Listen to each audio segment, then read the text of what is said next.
In fall 2001, the first Harry Potter movie was released in the United States. I had turned 5 years old 1 month prior to this release. This October, I will be 25 years old. This is my experience with Harry Potter and the Sorcerer's Stone.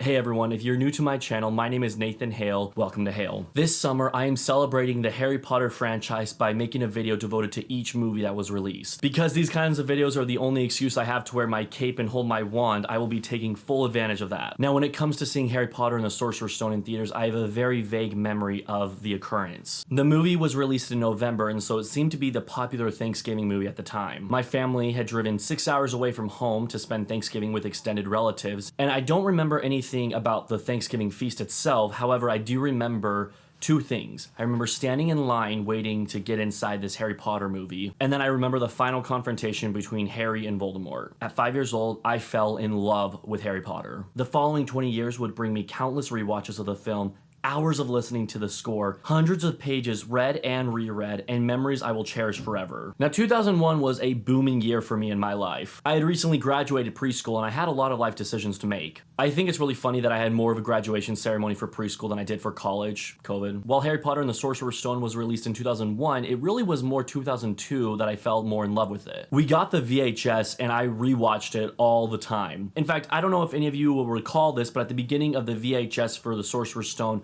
I remember there was this Coca-Cola commercial where these owls are flying past these children and they deliver this Coke to them. It's buried deep in my memory, but it came to my mind as I was writing the script for this video. But the cool thing about Harry Potter and the Sorcerer's Stone is a lot of times when you watch a movie at a young age, you rewatch it as an adult, and unfortunately, it hasn't aged well. I don't have any complaints about Harry Potter and the Sorcerer's Stone. And for the movie being released in 2001, it holds up pretty well. Yes, the visual effects might not be as up to date as a movie that's released this year, but it's never been something that's taken me out of the experience. That's probably because I grew up with the movie, and so as a kid, seeing a troll or Quidditch or what have you in the movie, it didn't bother me. As an adult, I can notice the special effects and the visual effects, and I can see that they're dated, but it doesn't affect my love for the movie at all. For the actors being around the age of 12 filming this movie, I am very impressed. In fact, I think they give great performances. I think sometimes we take for granted how great these three lead actors are. We could have been dumped with these awful actors, and the series could have gone into the pits and forgotten, long forgotten. It could have been remembered as,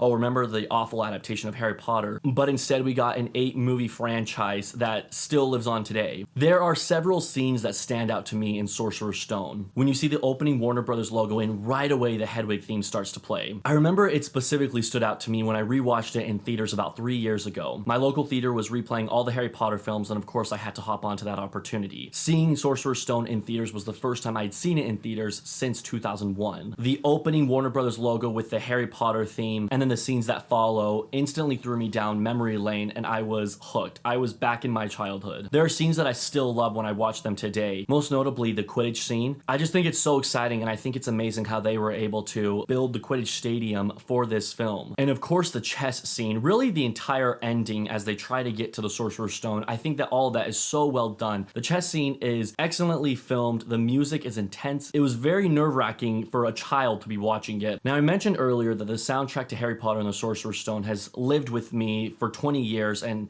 it hasn't grown old. It hasn't overstayed its welcome. The track Leaving Hogwarts has a very personal connection to me. When I moved away from my home that I had grown up in and graduated high school in, I actually played the Leaving Hogwarts soundtrack as me and my friends walked out for the very last time. It sounds really cheesy and dramatic, but it made that moment so much more special, and I feel like it's a track that you can apply to your own life in moments of saying goodbye. No, I'm the only one? All right. Cool. Not only is Leaving Hogwarts very personal to me, but in my opinion, Hedwig's theme is one of the most iconic and greatest movie themes of all time. John Williams has added a Harry Potter score into this elite club of movie soundtracks that we can consider to be the best. I remember being in kindergarten, and there was an assembly that we were attending, and for whatever reason, I'm not really sure why, they started playing different movie themes for us. As they played each theme, we were supposed to call out what we were listening to. Of course, they played the Star Wars movies, they played the Jaws, the James Bond, all the ones that you think of when you hear, best movie scores of all time. And with Harry Potter only being out for a year or so, they played Harry Potter in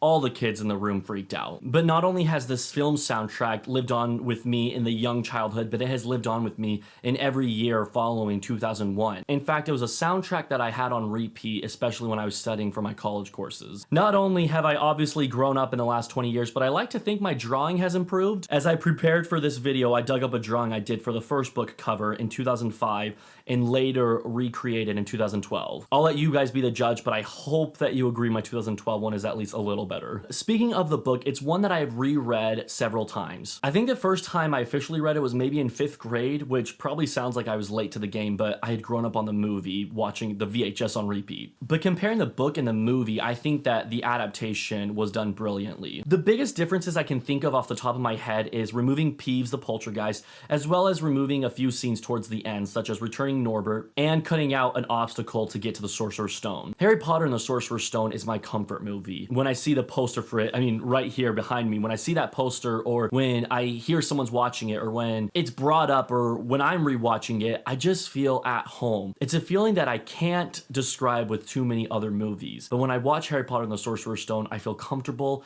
I feel safe, I feel like I'm a kid again. And I love that a movie that's a little bit more than 2 hours in length can give me those kind of emotions. It was the start of a franchise that has become my favorite franchise of all time. It created a fandom that is still very alive today. It allowed for 2 theme parks to be created on 2 different sides of America. To all my Harry Potter fans out there, when was the first time that you saw Harry Potter and the Sorcerer's Stone? Do you remember any memories? Were you in the theater? Were you at home? Was it on VHS, DVD, Blu-ray? Digital? And whether you comment a review of it or your experience with it, I want to talk Harry Potter and the Sorcerer's Stone. Before this video ends, I want to remind you that this is an ongoing series, and so next week I will have a video out on Harry Potter and the Chamber of Secrets. So make sure to set your reminders to subscribe so that you can be notified of new uploads, and I'll see you in the next video.